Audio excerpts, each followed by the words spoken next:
So this is just about coming back to your heart and coming back to your center and asking for guidance and allowing that guidance to lead you to a more graceful place. You are listening to Turn Your Soul On Radio. I am your host and visionary doctor, Dr. Brandy Victory, and my mission is to assist high-achieving women in closing the gap between feeling unfulfilled to living a life on fire. It is time, ladies, to champion our own lives and turn ourselves on. This is Living Victoriously, ladies. This is how you turn your soul on. Happy New Year, you magical beings. I am so excited it's 2019. Oh my gosh, I'm just so juiced up because I just know that this year is going to be freaking amazing. Last year was freaking amazing, and this year is going to be even more freaking amazing. I can't believe next year will be the year 2020. That's nuts. That's complete insanity. I can remember when I was a kid thinking, I wonder what I'll be doing in the year 2020, trying to figure out where I'll be. Oh my gosh, and it's right here in front of me. And I couldn't even imagine. And now I can imagine. I can imagine that my life just continues to improve every single day. And I am so grateful to have this podcast. This is like coming back 2019. I recovered, almost. I've almost recovered from Christmas. I had a great time. Some of my friends came in. A longtime friend, she's a family friend. I've known her since we were teenagers. Excuse me. Her and her family came to visit. I mean, she and I married, and our husbands were best friends, and then we divorced. We all divorced, and her and I stayed friends. And now she's got this new husband and 2 kids, 16 and 6, and it was just a riot to have those kids here. And we took them sledding, we took them skiing, we played Farkle, this dice game with these huge dice. There are these huge wooden dice. So we were in the living room just throwing Farkle dice every day. We painted fingernails. I mean, we did it all up. And it was, a lot to do in such a small amount of time. They were actually here for 5 days, so it wasn't a small amount of time, but we did a lot, and on top of that, I actually succumbed to the pizza and the Mexican food and the margaritas and, and I ended up making cookies. I'm so proud to say. And actually those cookies will be in my next email. If you're on my email list, you'll get it. But it's the clean cookie recipe, because I was like, you know what? If I'm going to have a dessert, and I tried to minimize my craziness with food. In the past, it would have been all over the place, just going for it. And I really don't like the way unclean food makes me feel. I just don't like the way it makes me feel. It makes my body hurt. It makes me tired. It makes me irritable. I'm not in a great mood. And that's just no fun for me. So I do minimize that stuff. But, when your friends are here from Texas and you're doing that 5-day rush to get it all done, things just got a little out of character for me. So, I'm glad to be back. I'm glad to be moving back into healthier food choices, and I get to go to the gym tomorrow. So, I'm just thrilled. And, as we're looking at this coming into the 2019, here we are in the new year, I'm curious, what is it that you want to do differently this year? I asked this of all my patients, and I actually had one patient say she didn't know. She hasn't even thought of it. And so I asked her what her accomplishments were from last year, and she gave me a blank stare. And that was my invitation to her, and that's my invitation to you. I would highly encourage you to just take a few minutes. 5-10 minutes, jot down, even if you're not a journaler, just put some bullet points down. Just make a list. Because everyone here I know makes lists. Make a list of your accomplishments throughout the year. And if you can go all the way back to January and look at, what was I doing in January? And just kind of get in touch with that, because it's so vital to know that we're progressing in our lives. I mean, I know that's why everyone on here listening to this podcast, they want a progressive life.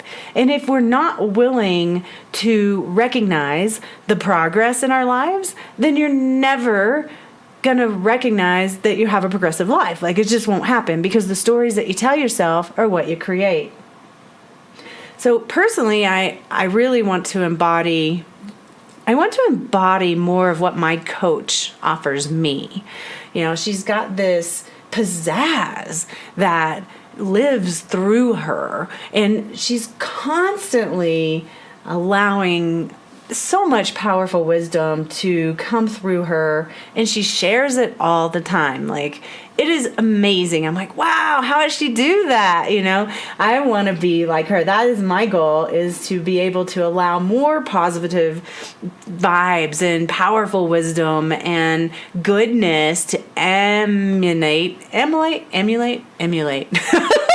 I don't even know what I'm trying to say right now. But I am just really, I want to embody that for myself, so that I feel on fire. That's what makes me feel on fire, is having just this oozing spiritual elation out my pores. And, you know, it's easy to not do that for me. It's easy to get caught up in work. It's easy to rush to the gym and go to my meeting and go treat patients and come home and unpack my bags and repack them for the next day. It's easy to forget my meditation and forget my yoga practice when I'm in those places. And, you know, my connection to my power, my connection to my internal wisdom, that I want to flow through me and out my pores every day, it lies in my center. And the only way that is going to ooze out my pores is if I'm willing to go into my center and invite it out. So I'm making a stronger commitment around my spiritual practice this year. Simply because I'm making a commitment to ooze goodness out my pores. And that's what it's going to take. I came to that in my little meditation a few days ago, that, yeah, I'm going to have to be able to allow myself to receive that information and receive that flow, rather than being just caught up in the hoopla of life. So, you know, over Christmas, I really felt like I lost myself. It was fun. It was so much fun. And I lost myself. I even did my meditation practice in the morning. You know, Christmas morning, not so much, because everybody was up so early. But every other day, I sat in my room after I woke up with my cup of tea, with my journal, with my cat, put on some meditation music, and went to town. Sometimes I did tarot cards, and I really did. I took the morning time to set my intentions, which probably helped a whole lot, but I still found myself getting completely stressed out throughout the day, because I just lost myself. And I know that when I'm oozing this beautiful goodness that graces my consciousness, that lies within me, then that there's no way for me to be stressed out from that place. That's the place I'm in when I'm treating patients. And I love it. It's so good. And it's what I want to create more of. So how about you? What are you creating more of for yourself? What is it that you want to bring forth or bring to life this year? Is there someone in your life who you admire or respect or would like to be more like that person? Is there some kind of creativity thing that you would like to begin doing, like painting or dancing or cooking or something else? So what is it that you want to bring to life for yourself and enjoy that expression in the year of 2019? You know, there's a few things that you can do to really start to bring it to life. Like number one is create space for yourself. And that really means create space for yourself to be alone. So I know I've got a lot of moms that listen in on this podcast, and it's really difficult to get their own space, to get their own time alone. And when, you think about, okay, well, the kids will take a nap at some point. And so then when it's nap time, moms are usually doing dishes, throwing a load of laundry in the washer and picking up toys off the floor, and, it's over, and then nap time's over, and then she's back at it. But the thing is, those are the times that you have to use to create your own space. So the dishes will still be there when the kids get up. And it's okay if you do dishes while they're awake. Like, it's not that big of a deal. It's okay if you throw a load of laundry in the washer while they're awake. So, if you're going to bed too late and you can't get yourself up in the morning earlier than everyone else, which is my highest recommendation, get up before everybody else gets up, make yourself a cup of tea, put on a little meditation music, and sit down with your journal, because it makes all the difference in the world to really set your intentions for the day. Now, I talk a lot about living an intentional life. And what that means is the stories that we tell ourselves are what we create. So if you're going to set yourself up for an awesome story every morning, guess what you're going to get out of life? You're going to get an awesome life. And the only way to do that, at least that I know of, is to take time to set those intentions, to really get clear with yourself, to feel the vibration of that experience that you want to create radiate through your body. You can even project yourself out through the things that you want to do throughout the day, and feel into what it would feel like to do those things and have the most grace, joy, love, freedom, and abundance flow through those experiences.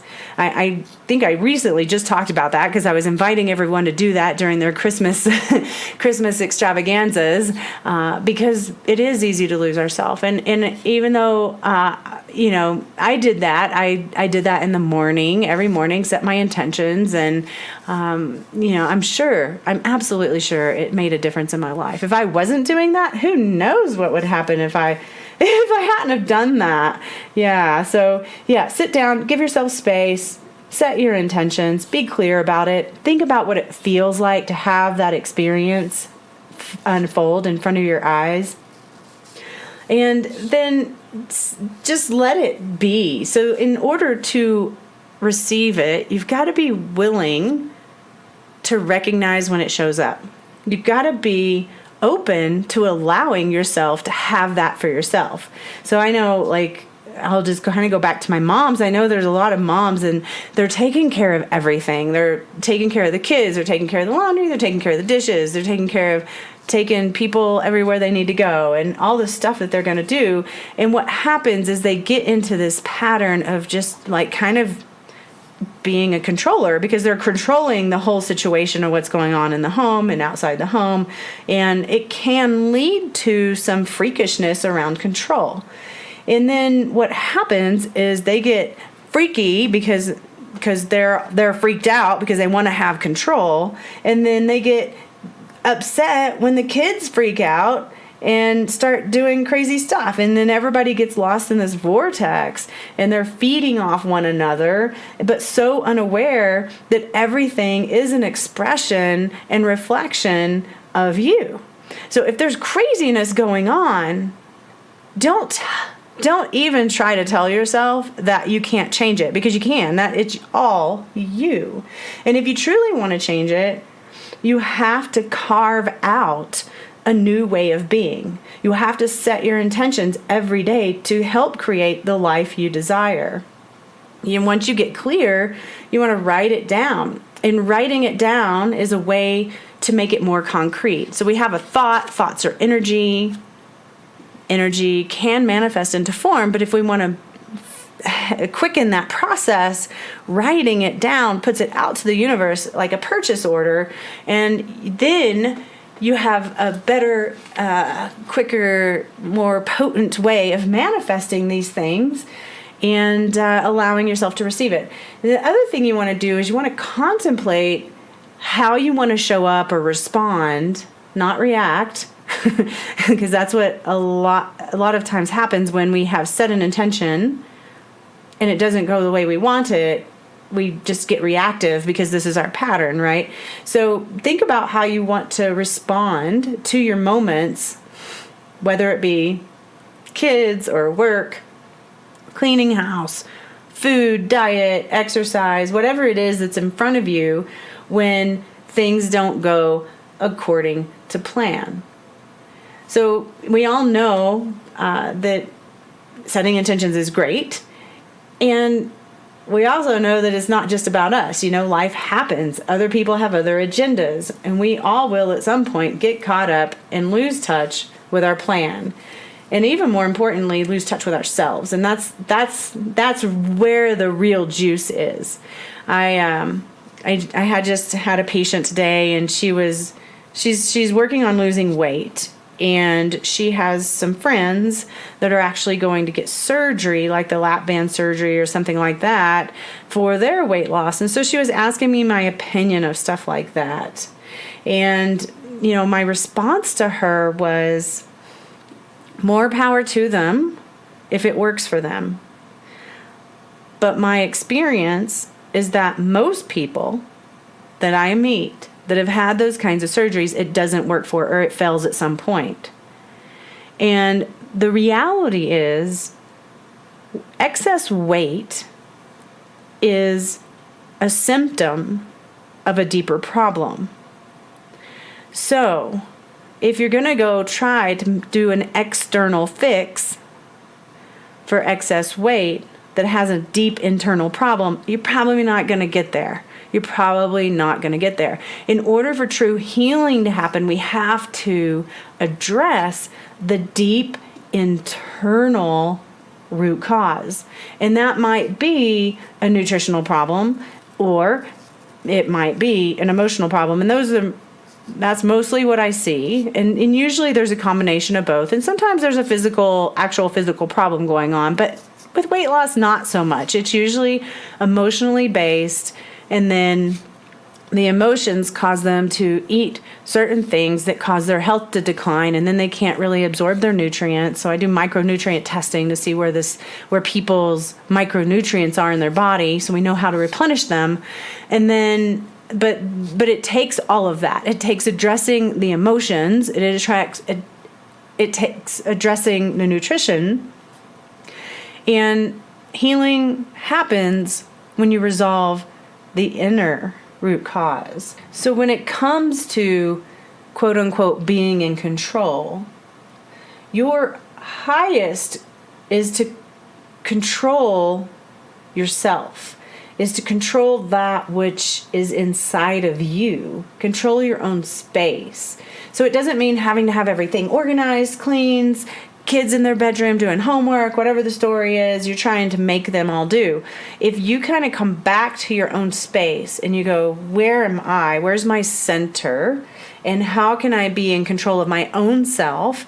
And that will reflect out into your family, into your world, and it will allow other people to be in your vibration, which will lift them up to the same type of vibration. So if you want your kids to be in control, it's never going to be from a place of yelling at them or telling them, like threatening them, oh, you better, or I'm going to come back there and whatever, that's never going to get it done. Like, it's really, really important to realize that, because that expression, that external expression, only creates more of the same. So I get that having your things cleaned and your kids doing what you want to tell them to do is important on a certain level. Like, I really do get that.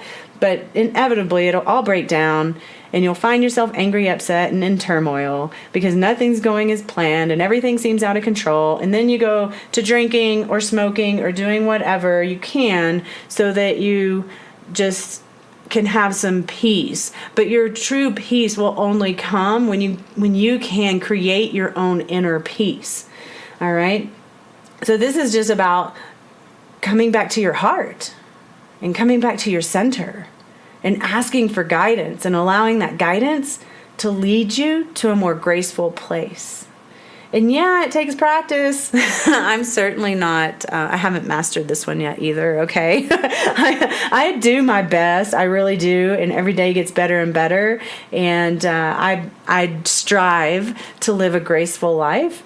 And I recover much faster than I ever have in the past. So when I do get knocked off my horse, I can pretty much get right back on it. When I was in the throes of bipolar manic depression, I'm telling you, I would lock myself away in the house for days. All right, I might be in there 3 or 4 days. I wouldn't answer my phone. I wouldn't answer the door. I would maybe go to the store and pick up some Ben and Jerry's and another pizza or whatever it was and stuff my face and just, I don't even know if I watch TV. I've never been a big TV watcher, but I totally would just disconnect from everything.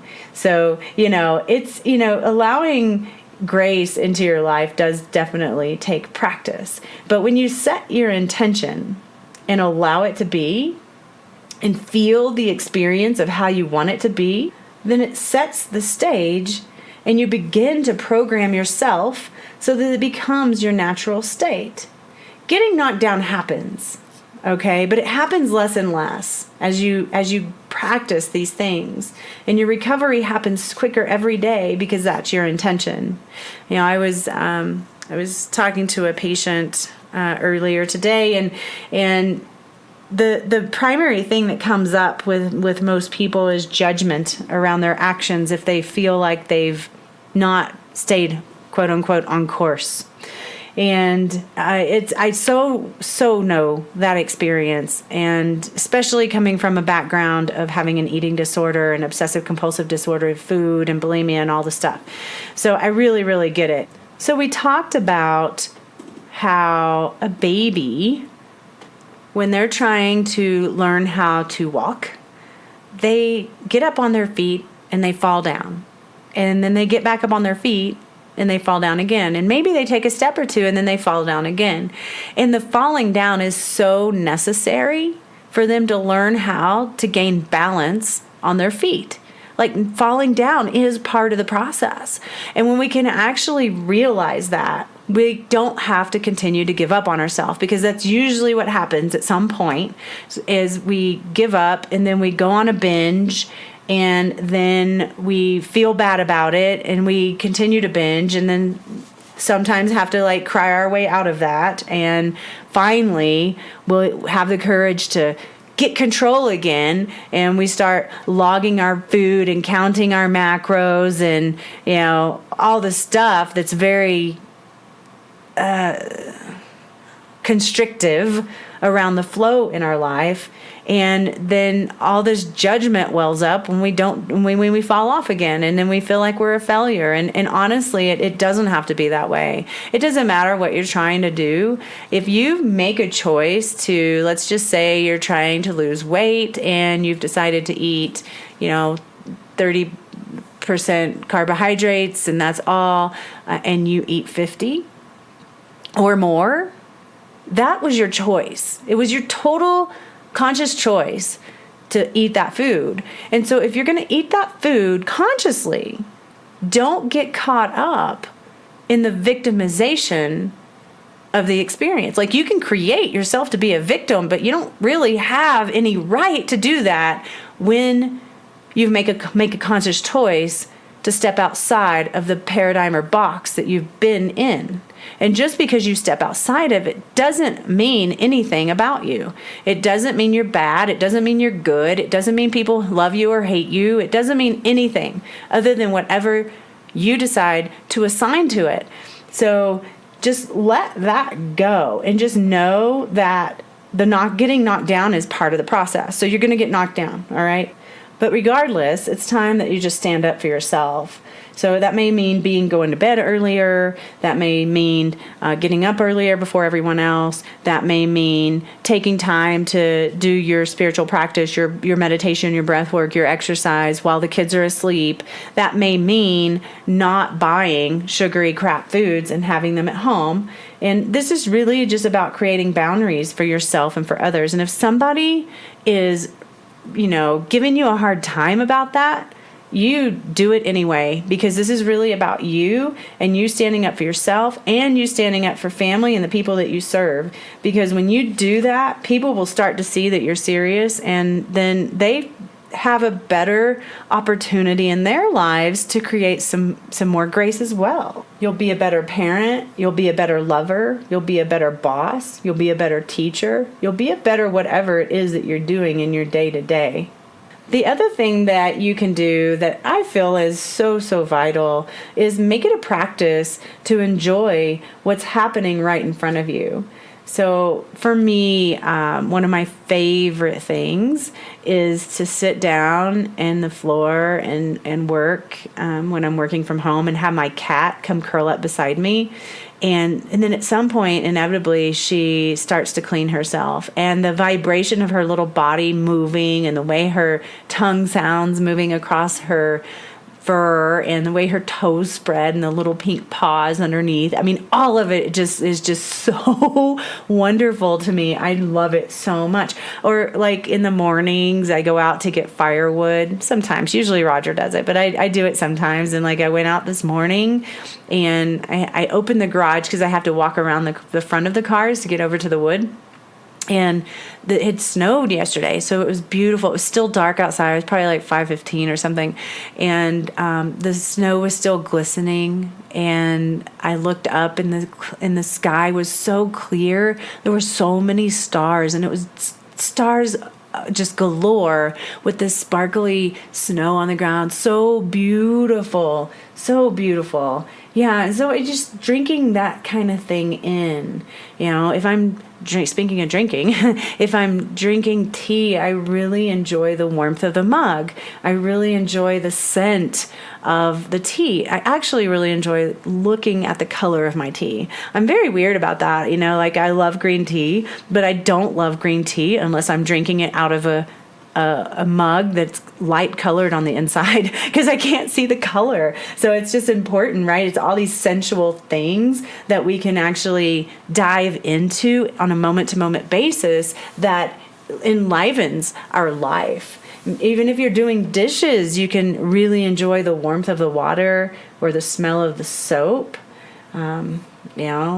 Just so many things. I was coming home yesterday, and there were crows everywhere. So many crows everywhere I was at. Like, I would stop at a red light or a stop sign, and there might be 10 or 12 crows right there. I would drive down past a park, and I would see so many crows right there.